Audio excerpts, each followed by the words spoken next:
Amen. Written in red. Kaya po written in red po yun yung pagmamahal ng Diyos sa atin itinigis yung kanyang dugo doon sa krus ng Kalbaryo. Amen? Pasensya na po kayo. Ako may pangatlong pa. Dahil hirap na hirap po sa... Pero bago po ako magsasalita ngayon, isa pong awit. Mag-aawit po ako ng isa. At ito naman po ay para sa Panginoon. At inyo intindihin ito, matandang awit na po ito, pero intindihin niyo mabuti yung mga lyrics po nitong awit nito.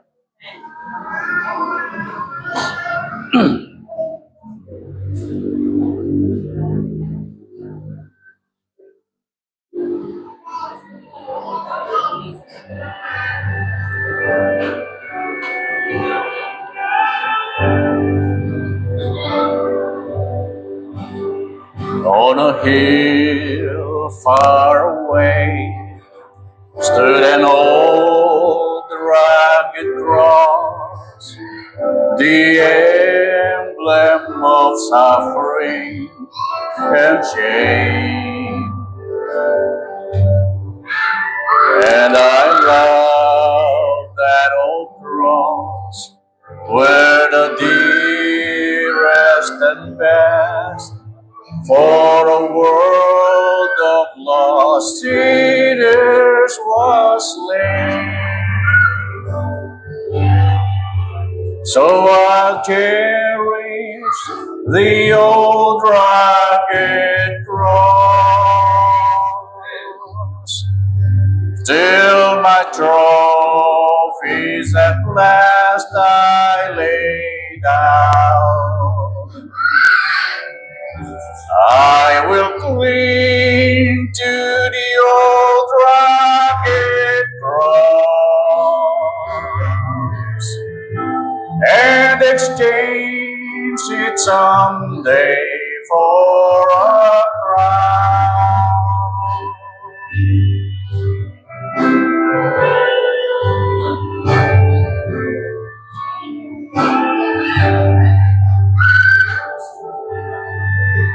In that old rugged cross, stained with blood so divine, a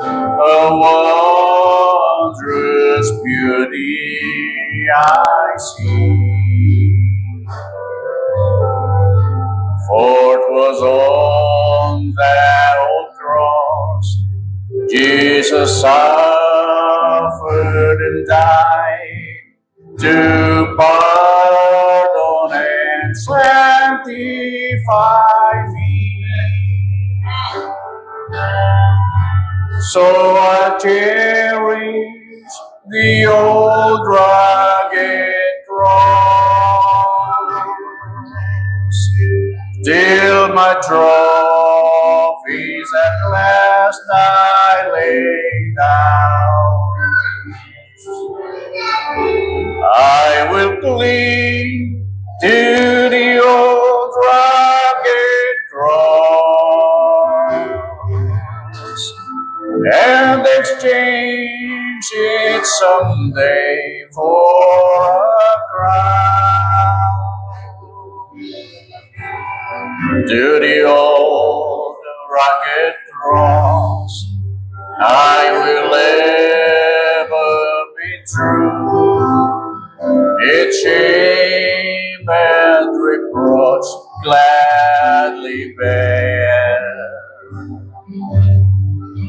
Then he'll call me someday to my home far away, where his glory forever I'll see. So I'll cherish the old rugged cross till my trophies at last I lay down. I will cling to the old rugged cross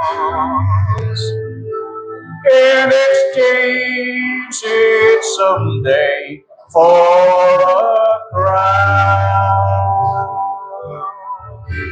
I will cling to the old rugged cross and exchange it someday for a crown.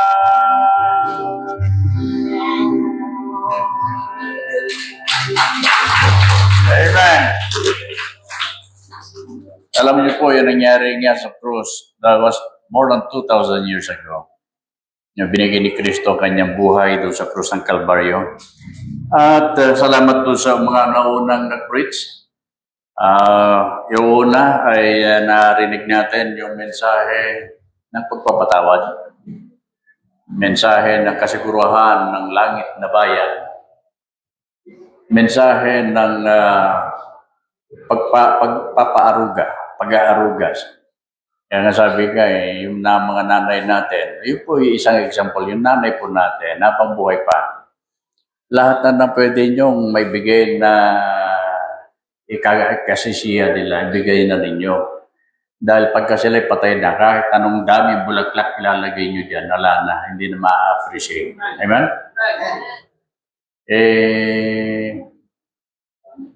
Kung minsan nangyayari na gano'n dahil tayo bilang tao, hindi ba tayo masyadong mapagpapahalaga. Pinahalaga natin, sarili lang natin, huli na pagka naalala natin narugain yung mga mahal sa buhay natin, lalo na mga nanay natin. Ito po for saying natin, it's about the cry or of anguish. Yung pang pangungulila. Naranasan na ba ninyo yung kayo itakwil? Napakasakit. Para pagka ikaw lumaki, marami pong mga tao na lumaking inabandona. Paglaki nila, talagang nandoon yung galit sa kanilang mga mahal sa buhay, yung mga nag-abandona sa kanila. Pero mayroong mga bata din naman na pagkalaki nila ay ina-appreciate nila yung mga nag-alaga sa kanila. At pinakikita nila na ako man ay inabandonan ng tunay kong mga magulang, gagawin kong lahat para maipakita na ako ay tunay na nagpapasalamat. Pero dito mga minamahal mga kaibigan, yung ating talatang babasahin, it's about yung pag-abandon ng Diyos sa kanyang naampay na Kristo. Matthew chapter 27 and verse 46. Matthew 27 verse 46. Ito po yung sinasabi po sa banal na kasulatan. Basahin natin sa Tagalog ulit.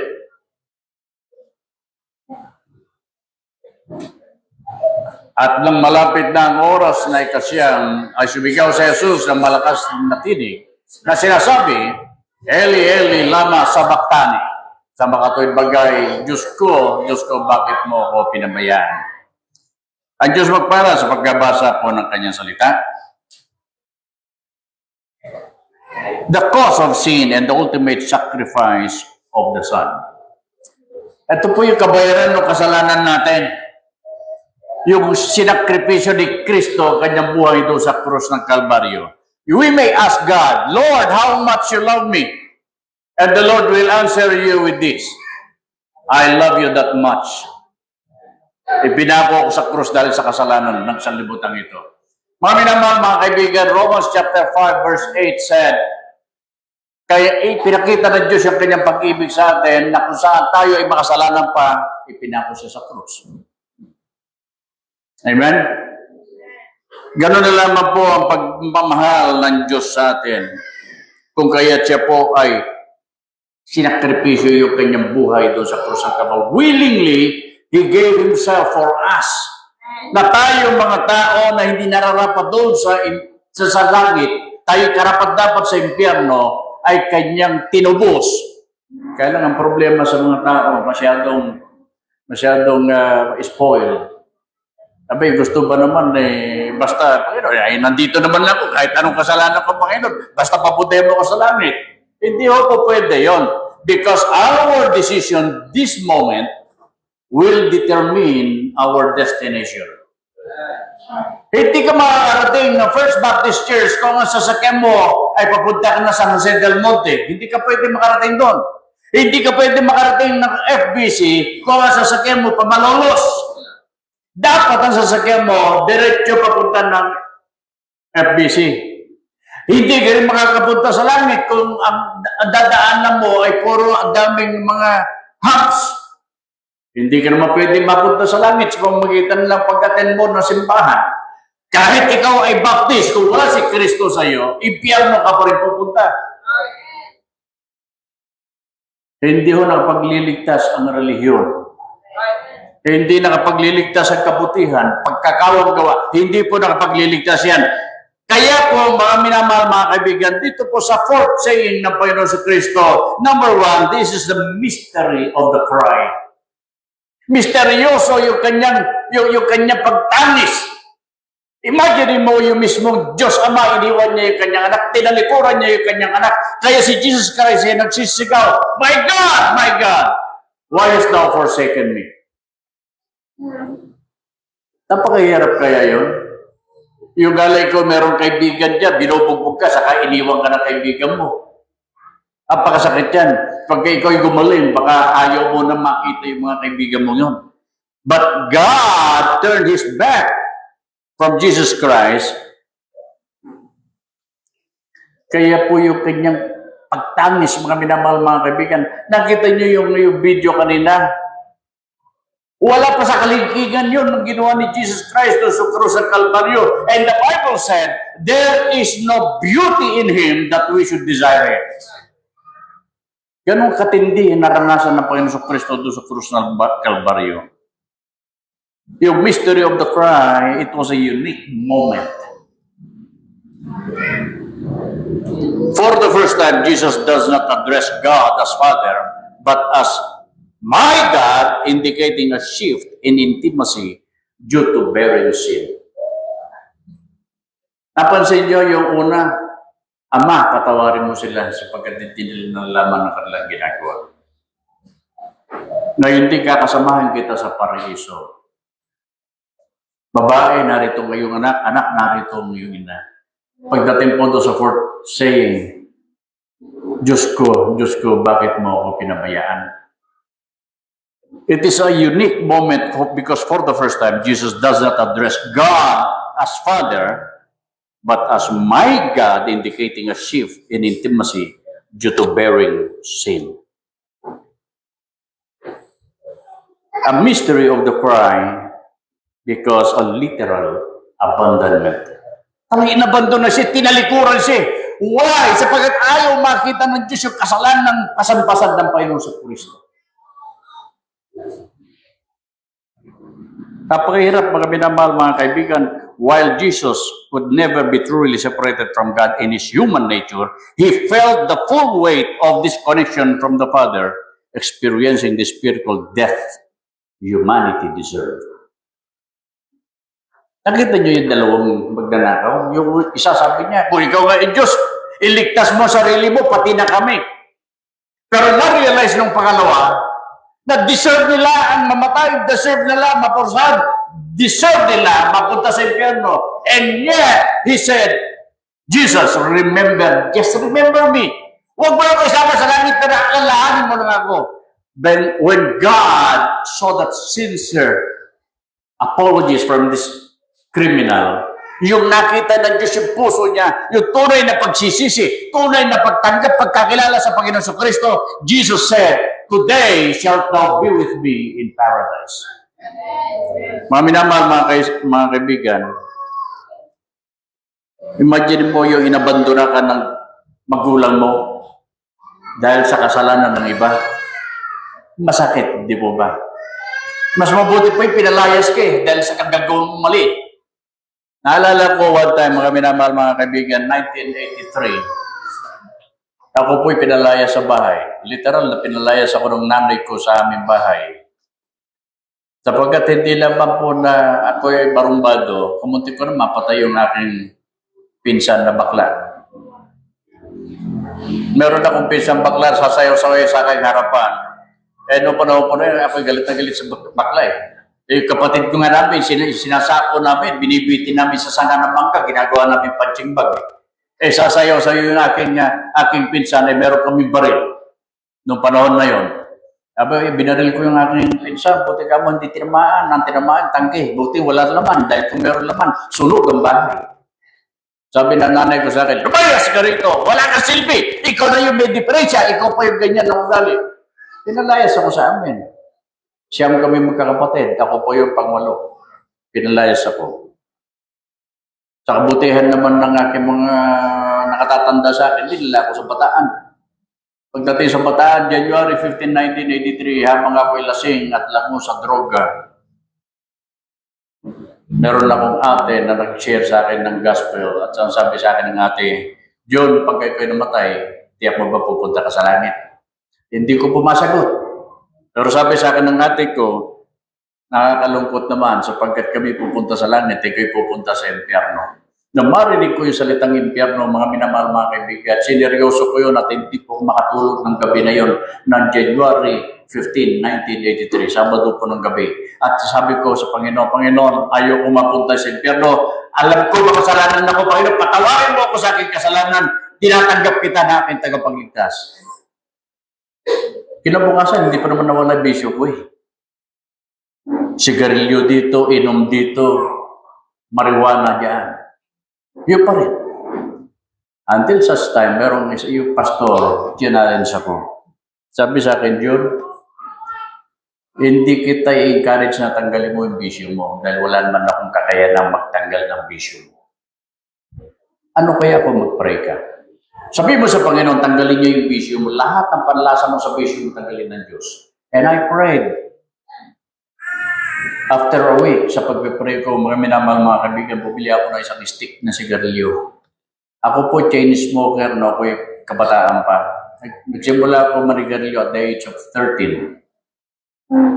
Chain smoker po ako. Pero nung panahon na ako'y nag-pray, Panginoon, talagang tinanggap kita sa aking puso na aking tagapagligtas. Panginoon, tanggalin mo yung bisyo ko. Bumili pa ako ng isang sigarilyo. Ang brand ko po noon ay Hope. Pagsindi ko na sigarilyo, nahilo na ako, sumuka na ako ng sumukat. Mula noon, amoy na sigarilyo, amoy ng alak, amoy ng marijuana, masusuka na. At inalis ng Diyos yan. Inalis ng Diyos sa akin yan. Why? Because when I trusted the Lord with my life, and I said, Lord, I will accept you as my personal Savior, nagkaroon ng silbi yung pag-iyak ng Diyos doon sa krus ng Kalbaryo. Nagkaroon ng silbi yung pagkakatapon ni Kristo doon sa krus ng Kalbaryo. Why? Because when I understood everything, I gave my life to Jesus.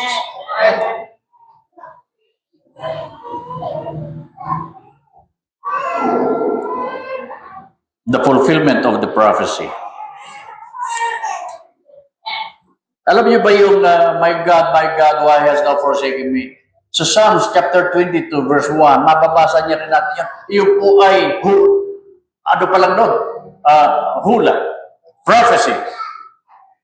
And na-fulfill doon sa Matthew chapter 27. Mga minamahal mga kaibigan, sabi po niyan, Diyos ko, bakit mo ako pinabayaan? Bakit napakalayo sa pagtulong sa akin at sa mga salita ng aking pangarap? Paggangal. Mga minamahal mga kaibigan, hindi pa si Kristo napapako sa krus sa panahon na yan. Prophecy pa lang yan. And Jesus Christ fulfilled that prophecy on the cross of Calvary.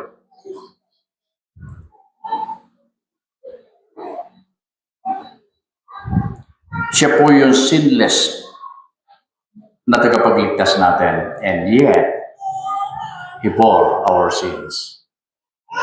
Imagine mo, ikaw ay namatay doon sa dapat na mamatay na yun. Ikaw na walang kasalanan, namatay ka. Napakahirap eh. Di ba? Napakahirap akuin ng kasalanan na hindi naman ikaw ang gumawa. Pero mga minamahal mga kaibigan, sinasabi po doon sa Corinthians, 2 Corinthians chapter 5 verse 21. Ano po sabi doon? 2 Corinthians chapter 5 verse 21, ginawa siyang makasalanan na dahil sa atin. Yeah? Yung hindi nakakilala ng kasalanan ay kanyang inaring may sala dahil sa atin upang tayo maging sa kanya'y katuwiran ng Diyos. Ang minamahal mga kaibigan, yun po yung fulfillment ng prophecy. And number 3, the comfort in the abandonment. Number 1, forsaken, so we won't be. Siya ay tinalikuran para tayo hindi na tatalikuran, mga minamahal mga kaibigan, sapagkat ipinangako ng Diyos sa bawat sumampalataya sa Panginoon Kristo. Sa Hebrews chapter 13 and verse 5, I will never leave thee nor forsake thee.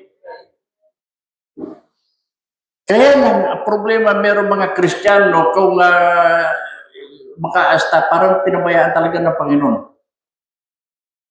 Bakit hindi tayo magsaya sapagkat ang Diyos natin na nagkatawan-tawan na matay sa krus ng Kalbaryo sa ikatlong araw ay muling nabuhay na maguli?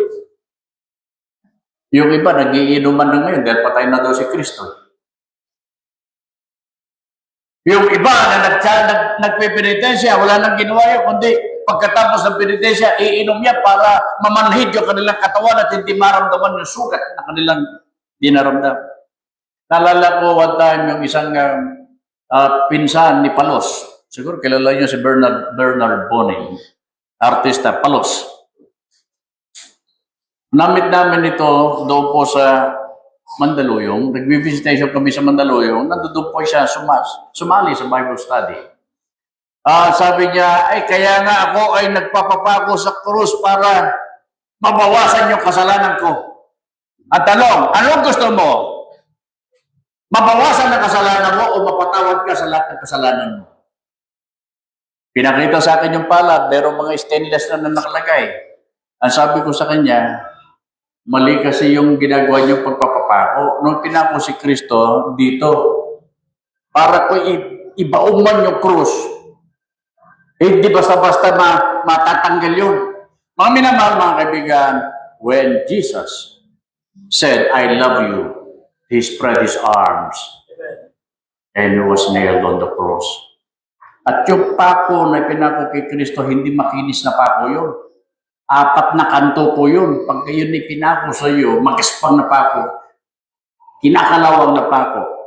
Mga minamahal mga kaibigan, He was forsaken by the Father so that believers would never be abandoned. Pinangako po niya yan eh. Hindi tayo iiwan, hindi pababayaan man. Pangalawa, panguli, God is with us in our darkest time. Mga Kristiyano, pagka may problema kayo, huwag kayo nakamakmok. Kristiyano, pagka kayo may problema, alam ninyo kung sino lalapitan ninyo.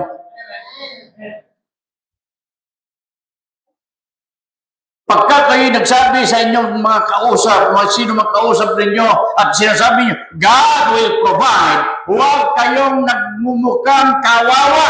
Sapagkat yung Diyos natin, mga minamahal mga kaibigan, nakahanda lang yan sa panalangin natin, nakahanda lamang doon sa paghingi natin, sapagkat ang Diyos hindi niya ipapadama sa atin na siya malayo sa atin. Kung iniisip natin na ang Diyos ay napakalayo sa atin at hindi niya narinig yung gusto natin sabihin sa Kanya, tayo ang lumalayo sa Diyos. When we feel abandoned by God,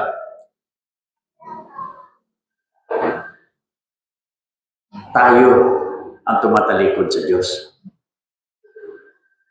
Ang minamahal mga kaibigan, kung minsan, I'm sorry to tell this, but there are some pastors na pagka sinasabi nila, God will supply all our needs. Pero pagdating ng mga ibang araw, parang masaan yung biyaya ng Diyos? Ang motto dapat ng Kristiyano, we should never complain, just obey. Just obey God. Hindi tayo ina-abandon ng Diyos. In fact, ang Diyos ay nahamon tayo na tayo'y tumawag sa Kanya at siya ay tutugon at ipapakita niya lahat ng mga bagay na hindi pa natin nalalaman. Merong hotline number ang Diyos, mga minamahal, mga kaibigan. Hindi na natin kailangan yung paano pa yung sasabihin natin na paikot-ikot. Just simply say, Lord, I did this, I did that. Help me. Para hindi nyo pa alam, hotline number ng Diyos, 333. Jeremiah 33:3. Call unto me, and I will answer thee, and show thee great and mighty things which thou knowest not. Just remember, God challenges us to call upon Him. Kapag tayo man na tumawag sa Kanya, hindi wag naman natin isipin na kagad-agad yung hinihingi natin, bibigyan ng Diyos. Because when we call God, God will answer in 3 different ways. 1, pagka talaga hindi pwede sa atin, He will say no. But He answers. Pagka sinabi ng Diyos, hindi pa ngayon, He would say, wait. Pero pagka alam ng Diyos na kailangan mo, sabi ng Diyos, ito na anak ko, bibigay ko na sa iyo. Lagi natin isipin, God never abandoned us. We abandoned Him because of our sin. God abandoned Him because of our sin. Tayo ang dahilan. Tayo may kagagawan. And we should go back to God. At sabihin natin, Panginoon, patawarin mo ako. Dahil sa ginawa ko, napako ka sa krus. And yet, God said, this is how much I love you. I was nailed on the cross because of it. God bless you.